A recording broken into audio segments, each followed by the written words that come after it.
Welcome back to Daily Flash. I'm Riesa Pascal. Do you want what you have?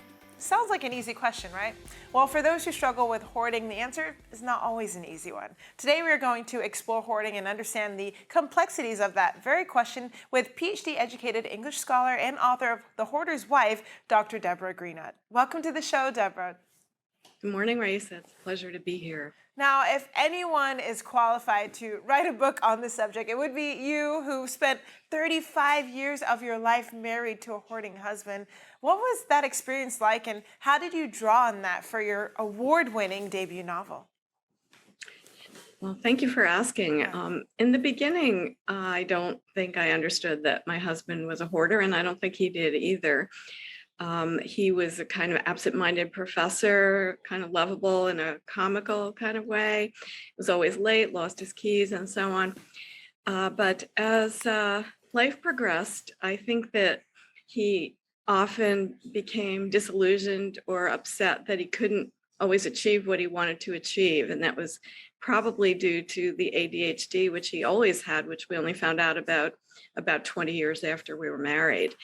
And as anxiety and other life incidents crept up on us, I think the hoarding became a way of feeling more secure, because he certainly couldn't let go of it or any of his things, and it was very important to him. Right. And as we mentioned, I mean, you were in this marriage for 35 years. You stayed in a hoarder's household. Why did you make that decision? I mean, I've personally seen shows like Hoarders on A&E, and I just see that situation, and I can't fathom that for, a few days, let alone 35 years. Why did you stay? Well, it turns out I'm not alone, but there are a variety of reasons that people stay. One is for children, and which we had two beautiful children. Yes. Another is for love. And I think all of those things were mixed up in it. Financial security, also very important to people. And after a while, I was 60 years old when I left, and I really wasn't sure how that was going to go. And neither was the judge who handled my divorce. She said, the world's not kind to 60-year-old women. Right. But I found ways, I think, of leaving the house. I worked on the road for a long time so that I wasn't home all the time. Mm-hmm. Coming home was often a horror show to me, and it was really frightening and upsetting. And I can't tell you why I persisted with that, but a lot of reasons mixed up there, I think. I mean, you did touch on some that are very important, especially the kids. You have to think about that. What about the signs that hoarding is a problem? I mean, I tend to, I know I'm not a hoarder, but I like to hold on to things. Marilyn Monroe. So he knows I have a Marilyn Monroe collection. I have a lot of Marilyn Monroe items, but some people may think that they have a lot of items. When does collecting things become hoarding? Yeah. Well, they've identified 5 levels of hoarding, and the first level is actually some clutter, or things that you can't part with, even though they're probably not going to come up in your life again for a long time, if ever. So the real definition is when hoarding starts to take over your life, make it difficult for you to leave your house. For example, we had windows and doors blocked by the end of it. It was difficult to get in or out of the house at times. Wow. And that's when you're really in trouble. So it's better to intervene if you're having trouble letting go of things in the first place. I think that's not your collection of Marilyn Monroe. Collections are not the same thing, but things that have really no utility, no use that you can see. Piece of paper, for example.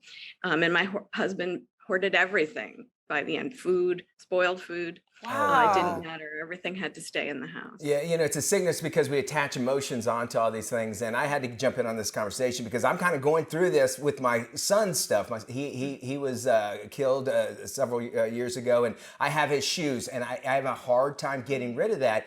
Is there something that you would say to somebody that you saw that actually worked from hoarding that we can let go of the memory because it's a physical thing? What would you say to them? Yeah, I think it's very difficult when someone passes away. And I won't say I haven't kept some things in my life. That I have my dad's gloves. When he died, there was just something about, he was holding my hand for a long time in the last few weeks. And once in a while, I will tell you, I do put the glove on just to feel that feeling again. And when people have died, that's certainly a healthy response, I think, to trying to bring them back. It's things that don't have any even real sentimental value that become a problem. And if anything is blocking your doorways, that would be a sign that Certainly. you need to say, 6 months from now, if I haven't picked this up or used it, I should let it go. Okay. And speaking of tips, one thing you say is that the most important question is not, do you have what you want, but rather, do you want what you have? Can you kind of explain that to us, what that means?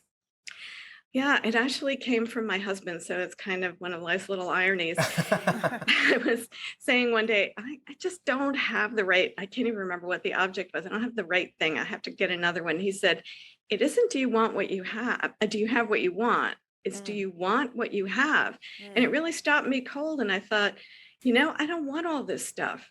I want to get the right thing in the first place.